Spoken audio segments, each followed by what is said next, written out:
Welcome back to Nortman Reviews, everyone. I am John Norton, and we are continuing to look at my shit because it's cool and it's good and it's the best thing in the entire world, and you need to look at it with me.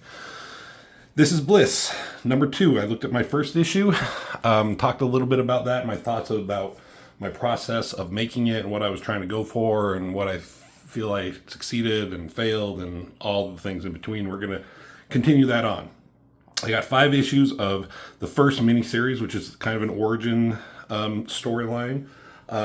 Issue number 1, I didn't start with a previously, really. I mean, I kind of did with some of the words here.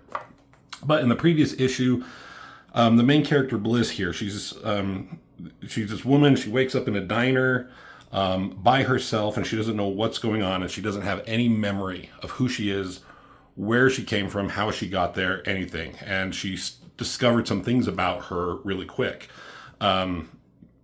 She was trying to find pieces of her identity. She found this sword, which she promptly lost, just because she kind of left it behind. There were some police officers who were out to get her, trying to kill her for some reason because she had like a key in her possession. She doesn't know what that key is, what it's for, what it does, why they wanted it, nothing, you know. And then she met up with a couple of people who were helping her, a construction worker named Dwayne, and his friend, his stripper friend, Angelica, and they were kind of like helping her and trying to get her life back together, right? So she was working in construction because she didn't have any way to prove her identity with IDs and social security cards and all that most people need for real jobs. So she had to work like under the table. So she works construction, and she used the time at night to kind of discover more of her abilities. She's extremely athletic, very agile, extremely strong. And Rusty's back. Say hi, Rusty. Yep, Rusty's here. I mean, he made me screw up my camera and everything, and now everything is messed up, and now we're back. Say hey, buddy. Yeah, there he is. He wasn't here in the last batch of videos I did, but he is back, so we're happy to have him. So, where was I? And she's really strong. She can like break chains. She can beat the fuck out of anybody so far. She's still trying to like discover what her limitations are. So she kind of works out trying to discover that in construction sites at night. But then she was attacked by this guy on the very last page. He just shows up and he basically told her that she is responsible for ruining his life. What happened and why does he think that? We don't know. But we, the reader, along with her, kind of discover that this world is filled with these kind of superhero people. Like, who is this guy with this domino mask and these things? You know, what's going on? So that was like the big cliffhanger at the end of this guy confronting her. So, this cover, my brother Rob reviewed these books, and I told him like not hold anything back. You know, if like he can badmouth Rob Liefeld, he can badmouth me, and he didn't really. Where there were times I think he could have and maybe should have said like, what is going on here with this art or whatever. But he did point out that he felt that this was kind of a weak cover, or proportionally it didn't work, and I agree with him. You know, I was trying to go for a certain vibe. I took this was kind of the opening scene of Ninja Gaiden, the old NES video game. If you remember, there are 2 ninjas at the beginning of that game, even before you start playing anything, like a little cutscene. And they like having a duel, and they run at each other, and they both jump into the sky, and it kind of stops, and they like slash at each other. And then they land and one falls, if you remember that. This scene was inspired by that because it had like the moon and the clouds and everything in that scene. I might have even did a screen capture and kind of like use that scene from that game, that section, that one spot where they were in the moonlight for reference with the background. So that's what I was trying to go for.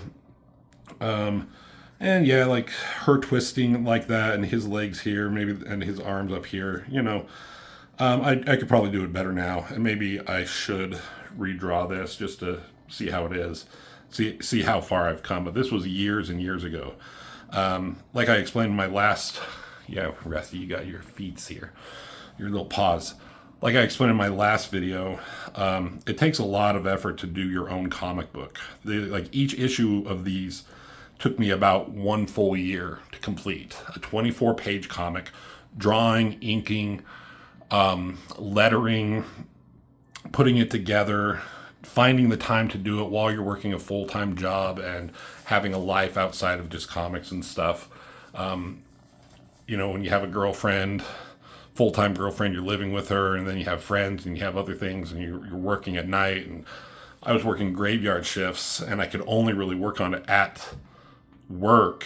And then that was like when I had the time at work, because I was so exhausted even when I was awake. I didn't really have time to work on this during my off hours. So it took me a long time to do. I've had this guy that whole time, though. He was always a supporter of me. Weren't you, buddy? So, why was I talking about this? Oh, yeah. So this was several years ago. This is issue number 2. I'm about to start on issue number 9 of her. So that's like, what, 7-8 years ago. So I think I've progressed since then. So let's open the book, take a look at it. In the first issue, I had like kind of a letter to the readers, like acknowledging some people, thanking some people for their help. This one is more of an actual credits page.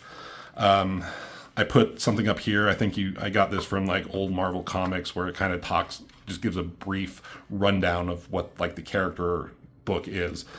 So, with no memory of her past and gifted with incredible strength and fighting abilities, a young woman fights for survival in a world with strange mysteries. She is Bliss. And then previously in Bliss, I must have gotten that maybe from the X-Men animated series. So that X-Men 97 show is so good. That cartoon, it's so good.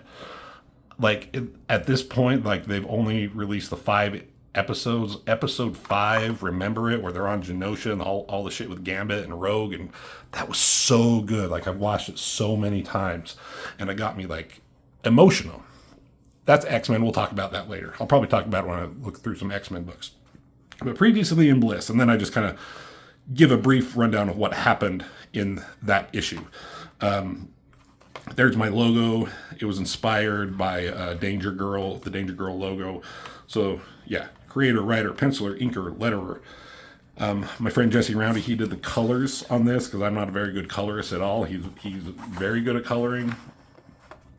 And I did, Rob did a variant cover for this that I did printed some issues on. And then Kickstarter supporters, and then, my Facebook, Instagram, Twitter. I don't do Twitter anymore. So here's the first page, right? I always do a splash page on every first page just to kind of get the reader's attention. And in the first 5 issues, I always I put a quote at the beginning that had the word bliss in it. And I tried to relate it somehow to the story in some way or to the issue. This one says, "Where ignorance is bliss, 'tis folly to be wise."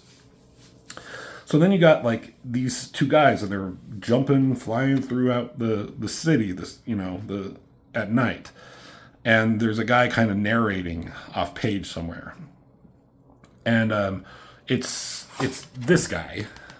He's doing the narrating, and this is a flashback going on. I should have taken a cue out of Scott Pilgrim and put black borders, so like it's a flashback. I might do that if I reprint this into a collected book, which I'm thinking about doing. So he's talking about, "For years my master and I protected the good people of this city. I didn't know what city at the time it was. Was it a real city? Was it a made-up city? I've since made up a fake name for this city just so I didn't have to be like real with landmarks. I could do whatever I wanted. But at the time I didn't know what I was going to do. The streets were safe and evil feared our justice. Those were good years. The White Knight. So here's the White Knight. I took this I mean, it's obviously a Batman and Robin theme going on here, with the, like, you know, the Dark Knight, but this is the White Knight, so he's kind of like more of a force for good. I think I did try to look up some like armor types, research some stuff. I don't know. It's kind of a combination of it's a combination of realistic stuff and me just making up stuff. And then I gave him these wings. I think I was inspired by Black Bolt, especially from the Earth X series, how he was depicted in that. The White Knight and I were on a holy quest that evening, tasked by the dragon to locate a raven-haired maiden whose future would determine the fate of the world. It was a just cause, and we had the blessings of righteousness on our side. Success was near. So he kind of talks, I try to give him like, to talk like in an old medieval way, but not really, because he's not, you know, they're not in medieval times. Until the Reaper came to claim us. So you see this person like jumping through the moonlight above them. Like he's having a good old time because he's young and he's just like doesn't know the dangers. And this guy's coming from above and he lands on this White Knight. My master was taken first, caught unaware by a cowardly attack. And this person like slams this weapon, this spear thing, right through him. He deserved to die with honor as a loyal protector of the good and defender of the weak. Having seen my master slain before me, I attempted to avenge his death and regain his honor. So he takes out this guy in one swoop. And then this, the squire here, I don't know if I didn't name him yet.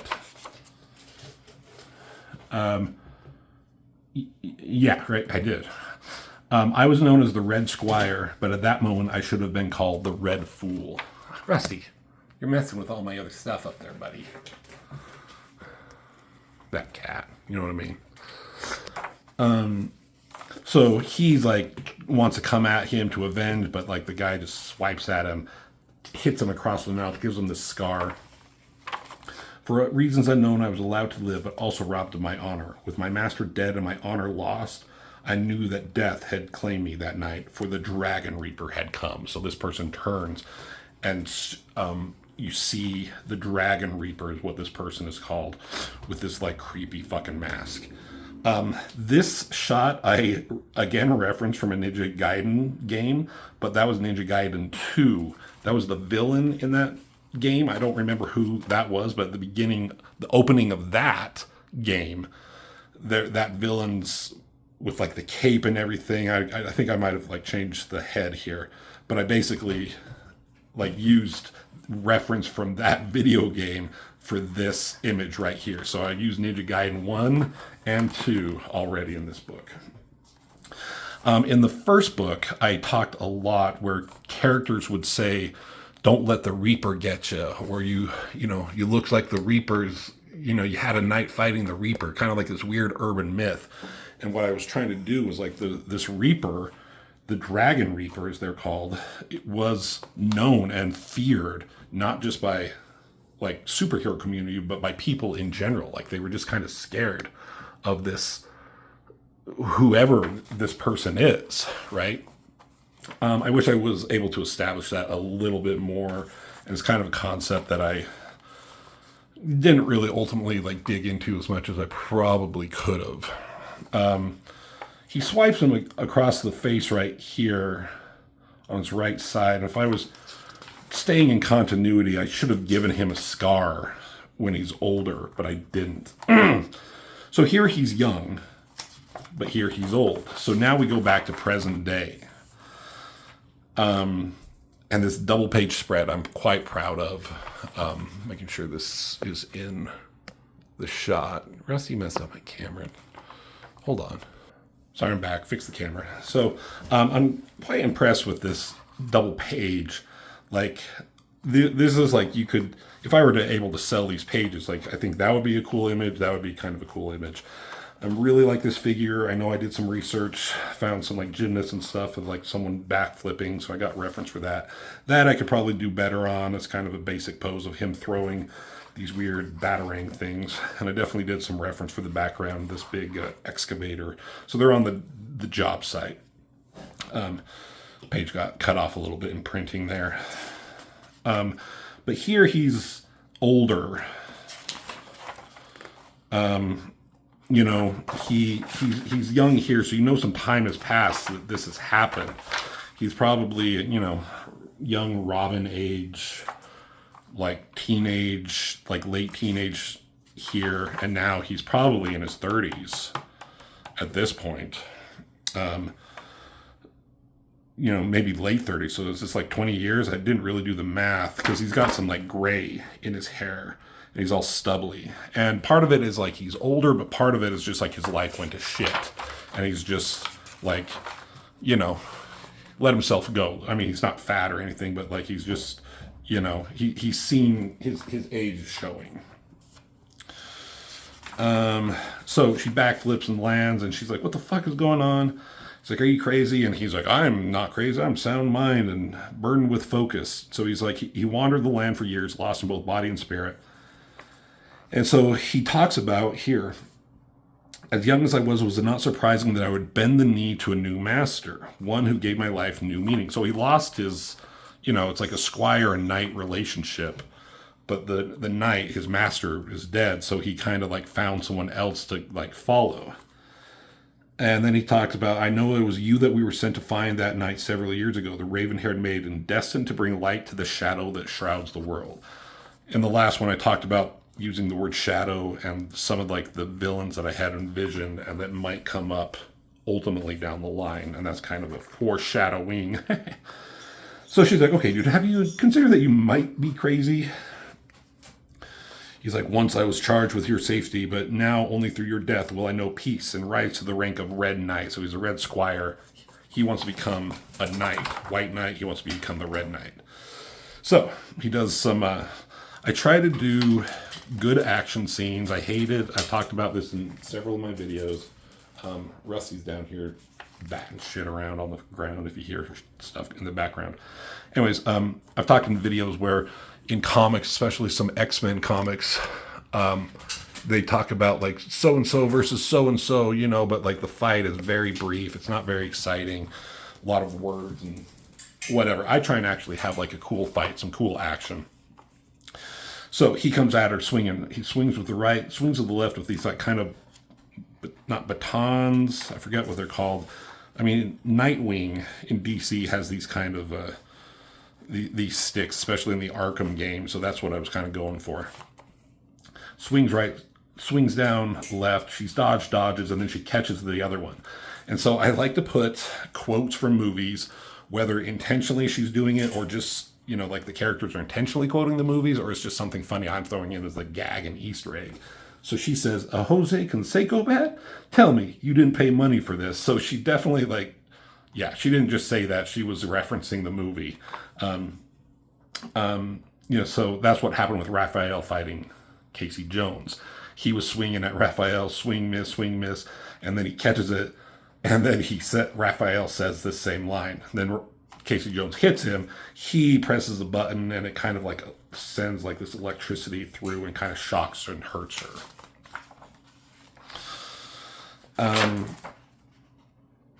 I've always kind of enjoyed this figure with her face and everything. I always thought that came out pretty well. Doing some kind of experimenting with the panels here. Almost all, like every single one breaks the borders above it. So he swings up at her with the electricity charging. She catches it or deflects it and brings his arm down and swings her leg over, and then kicks him in the face. I must have seen that in a movie, this move, where putting the leg up and then kicking. I don't know how, is that a good move besides it just looks cool, but whatever. I did it. As you can see, I'm like skimping on the fucking backgrounds because, it's hard to draw backgrounds, it's time consuming, and when it's already taking you so long, once you've kind of established where you are, I'm content, because I'm not a fucking working professional, to put all the backgrounds in. If I was getting paid for this shit, I'd probably put way more time into a lot of the drawings and the backgrounds, but it is what it is, and I do my best. So then it goes into this montage. It's like cool anchor image of them fighting, but these little silhouettes. And I was, again, inspired by Matt Wagner and drawing Batman Grendel books. I didn't really read the first run. My brother Rob has done an amazing video on the Batman and Grendel books.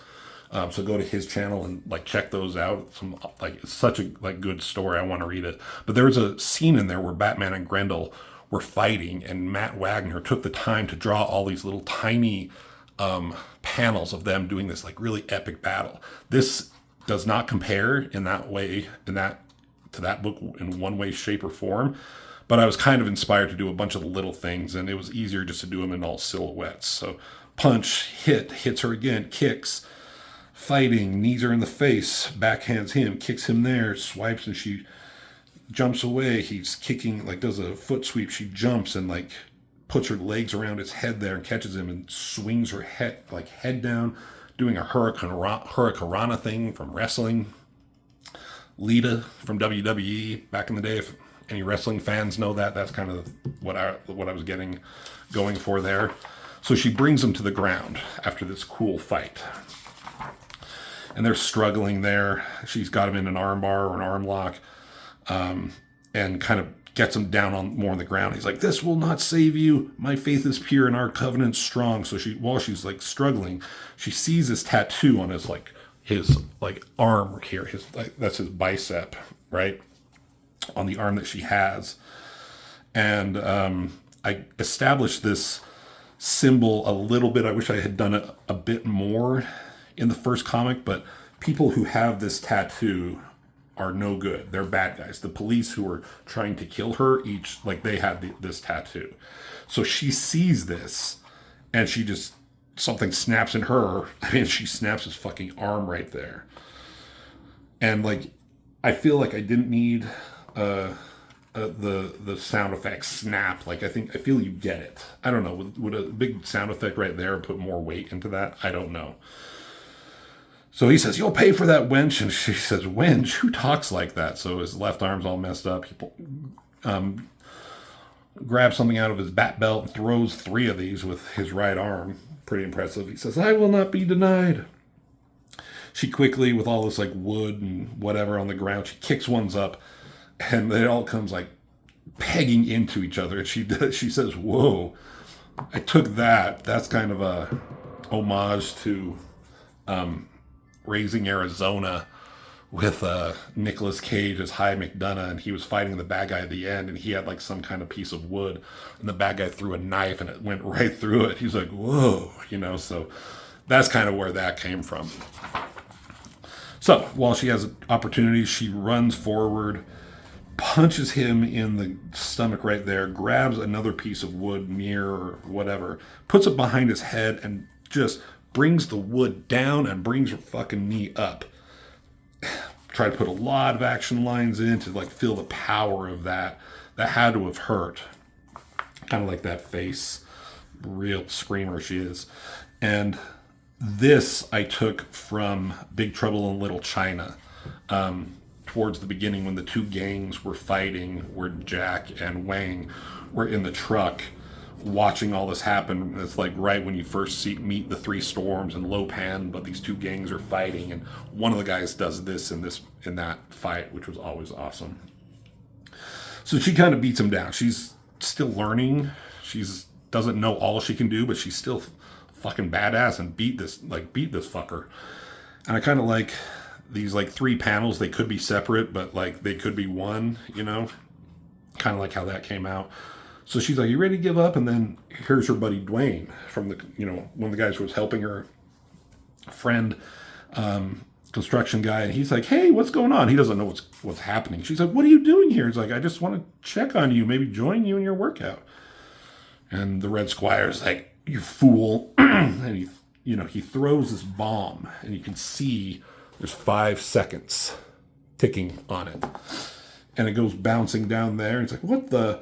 She goes like, look out. And she tackles him away from the explosion. It's not a huge explosion, but I made it kind of look big there.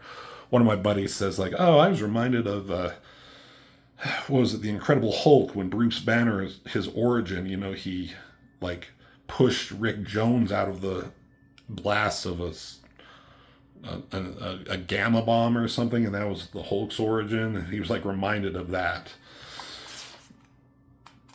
So then, like, you know, she ends up on top of him.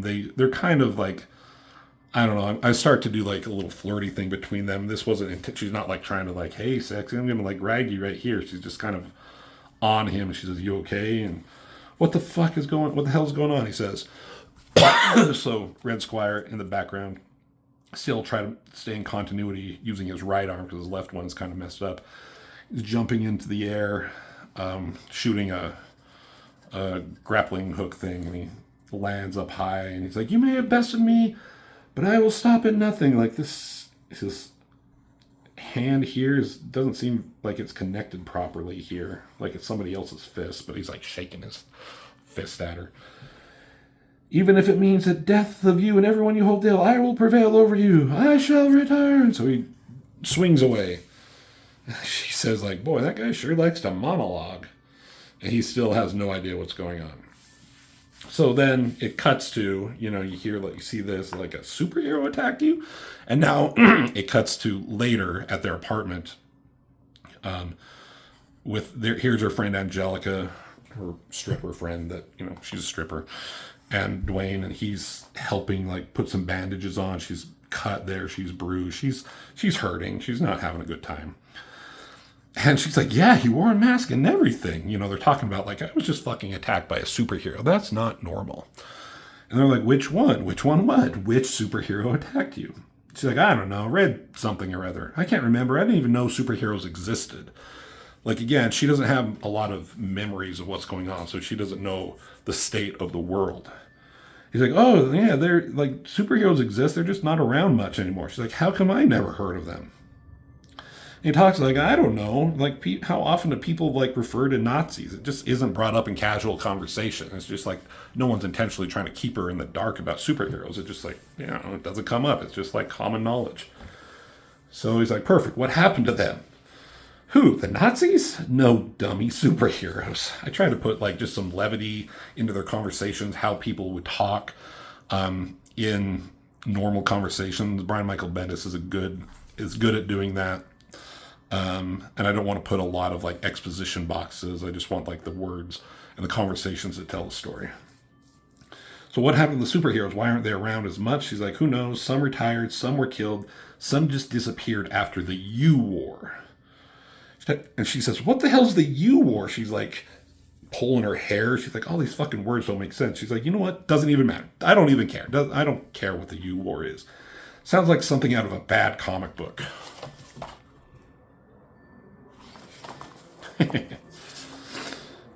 She's taking off her shirt, and they're both just watching because she doesn't care if they see her naked. So I liked this, and I don't know if I intentionally was trying to do this, but one of my buddies, my buddy who colored this, he was like, he mentioned it. He's like, "I like how they're doing stuff while they're having these conversations. It's not just like back and forth heads." So she's checking out the fridge for something. And she's talking about how she needs to pack up and disappear. Like, she doesn't want to put these two in danger if people are out to kill her. So she's chugging a beer. And she's like, "I can't go back to the job site. That guy knows I work there. But the guy almost killed us. And he's not the only one who's attacked me," she says. She's just kind of worried that, like, for some reason, people are out to get her, and she doesn't want to put, you know, she's scared for these guys. And then she noticed, she's talking about the tattoo, the skull tattoo that she noticed, and that the police had it too. She's like, "That can't be a coincidence." And then she draws it on this little, like, whiteboard on the fridge. The angle of this fucking background doesn't make any sense. It looks stupid. Whatever. So she draws it really quick. It's like a very specific type of tattoo, she says. So some faces here, and she's like, I need to disappear, live off the grid. And she's like, okay, but again, you can't get a job and you need money to do this. Like, if you can't go back to construction site, what are you going to do? And she says, looks like there's only one other option. Because earlier they were talking about, like, if you want to work under the table, you can work at a strip club or at a construction site. Like, we don't know what else to tell you. So what's her other option if she can't work at a construction site? And then, like, the music goes on. And I talked about this, how I put a song or song lyrics in each one of these issues to kind of, so you, the audience, could, and the reader could hear the music. It's a way of my putting music in without actually being able to put music in like a printed media like this. And if you know the song, this is a Def Leppard song, Pour Some Sugar on Me. Step inside, walk this way, you and me, babe. Hey, hey. So like the music, like if this were a movie, she says that, you'd hear the music start in this scene, and then it would transition to this. Dun dun dun dun dun dun dun dun dun. Sorry, Robert, I'm singing again. Love is like a bomb, baby, come and get it on. Living like a lover with a radar phone. Looking like a tramp, like a video vamp. Devil is a woman, can I be your man? Yeah. So there's Angelica, she's dancing. Everyone's like, having a good time. Razzle and a dazzle and a flash a little light. Television lover, baby, go all night. Sometime, anytime, sugar me sweet. Little Miss Innocent, sugar me, yeah. So I put some details back here. These are nobodies. There's Bliss back there with Dwayne, like the club owners, like checking her out, like, hey, are you good enough to work here? These are two of my buddies. This is my friend who colored this. This is my buddy Cody. Him and I did a video together where he doesn't read comics, but I'm explaining, like, I did a video where I'm explaining comics to him. This is my other character, Kyle Seals. I kind of explained who he was and how he shows up in, like, somewhere in each issue of this. He was my main character, and Bliss was kind of the side character in the stories I had for him, but then I decided to make her the focus, so now he's kind of a side character, but he's still very important. I've actually started to do his own book on the side, which I'll look at. This picture with, like, the music, my buddy Roundy, besides the colors, he's also an extremely good penciler and artist in his own right. He doesn't do any kind of a comic book work, but he is like so meticulously good with like graphite shading, like so good, probably the best I've like ever seen, especially like I've ever met in real life. And he drew this picture of this guy DJing, and I just kind of copied the basic line work just as an homage to him. He thought that was kind of cool. So Bliss, she doesn't become a stripper, she becomes a waitress. So the music continues. Take the bottle, shake it up, break the bubble, break it up. So she's delivering some beers to these guys. It looks like a root beer. I don't know. And this douchebag's checking her out in these little booty shorts, checking out her ass, and gives her a slap. And he like lets his hand linger. Whether he slapped and lingered or just slapped, doesn't matter. Shouldn't be doing that shit. He's like thinking he's like this kind of dude bro with a pop collar. And she like grabs his hand, twists it. I tried. I don't know if I like that panel. I kind of like that one. Basically fucks up his hand, probably breaks a finger or two. And there's Dwayne. He also works there. You know, he's a guy who has multiple jobs. So he's a bouncer. So he's escorting the guy out. So then in the back, Dwayne and Bliss are talking. I always like this outfit with her. I gave her like the headband with the little shorts and the boots here. Just sexy. I gave her the headband because that's what Rogue and X-Men wore back in the 90s. And I always loved that look with that headband, so I gave it to her. So he's like, oh, come on, you can't be doing that. And she's like, that guy had it coming, but yeah, but, you know, you're going to get fired. And he's also talking to her about, like, you can't attract attention to yourself like that. Like, you're trying to say incognito, you know, you don't need that kind of attention. you need to keep a low profile. And it's like, I don't want anything to happen to you. And like, it's kind of touching her chin there. And again, kind of with this romance, flirty stuff kind of going on between these two. But they get interrupted by Angelica and her sexy little robe with her hair up. She comes in and she has this newspaper. She's like, Bliss, you got to check this out. So I have the newspaper is called Rise Up Light News. And I made it, there's a joke, Rise Up Lights. Rise Up Lights sounds like saying razor blades in an Australian accent. Rise Up Lights, Rise Up Lights, Rise Up Lights. Anyways, so that's the newspaper, and it says 3 found dead, vigilante suspect in custody, which is this guy. So this has to have been several days later. It's definitely not the same day. And then here was another little gag. I knew this guy named Steven. We used to make fun. There used to be this meme where the name Steven was spelled on a coffee cup, Phteven, Steven. And so I put that. It's really small lettering, but him and I used to think that was so funny. So I put Steven, most popular name ever. So she reads the article about these 3 found dead, vigilante suspect in custody, and she talks about 3 dead bodies are suspected to be members of a deadly cult that have been plaguing the downtown area since 2010. So I put a timeline on this. This must have been 2012, 2013, or 2000. I don't know what year this was. I need to put that in here. Maybe when I reprint this, I might take that out so I'm not dating it specifically. A suspect has been taken into custody by police who is believed to be linked to multiple vigilante murders of suspected cult members. Police have not released the name of the suspected vigilante, but he is believed to be a veteran of the U-War. So I bring up the U-War again.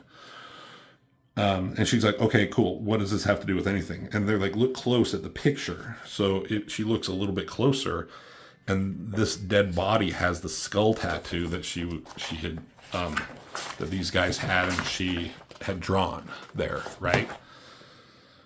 And she's like, this vigilante, the guy who's been killing these people, this dude right here, he is killing anyone who has one of these tattoos. So she's like, I need to talk to that guy. And it's hard to tell, but in her eyes right there, I put the skull like reflecting in her eyes. If you saw my Punisher reviews of this, the Punisher, the final days of Punisher, they did that in that book. So that's kind of where I got that. So then it cuts to this old church somewhere, and there's a Red Squire. His left arm is all kind of wrapped up, and he's walking through these halls, and you hear like this chanting going on, and they're saying faceless, faceless, faceless. And he walks into this great hall, and there's all these people in it, right? And like some people up on top at the head of the room, whatever you call it, and a guy on a throne.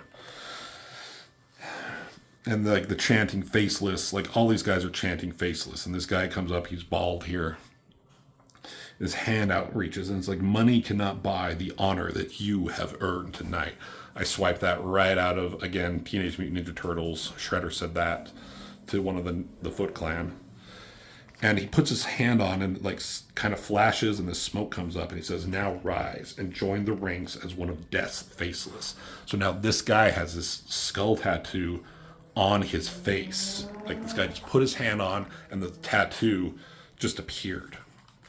And these guys who are chanting, you see that all of these guys have this tattoo on their face, and they just are chanting faceless. And then this guy with his hand, it says, appears we have a guest.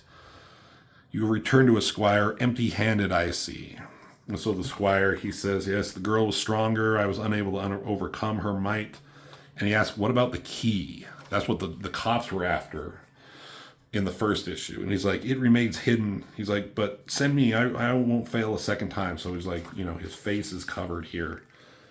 And he's like, it is apparent to me that your emotions have gotten the better of you as I suspected they would, because he has a history with Bliss in some way. You will remain at my side until you have healed. I will instead send the Gladiator 6.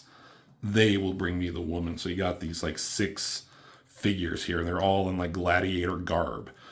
So again, this is kind of a weird superhero world, and like this is a supervillain team called the Gladiator 6, kind of like the Sinister Six. I just put them in full gladiator garb. I was kind of thinking of doing something like doing a hybrid of like gladiator garb mixed with like modern military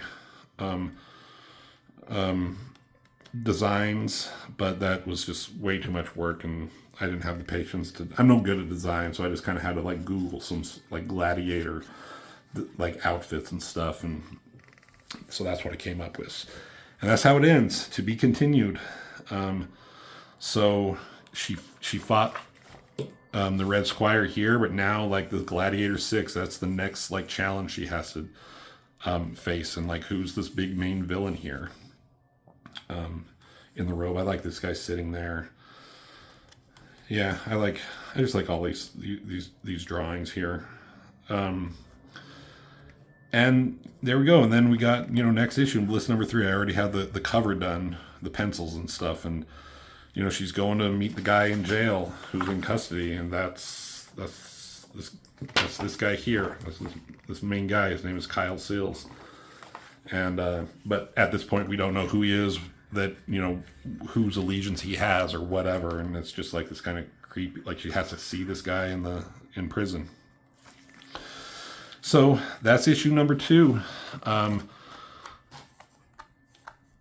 This is a good issue. It probably is one of my least favorite issues out of all 5, but for no real reasons. I think it tells the story well.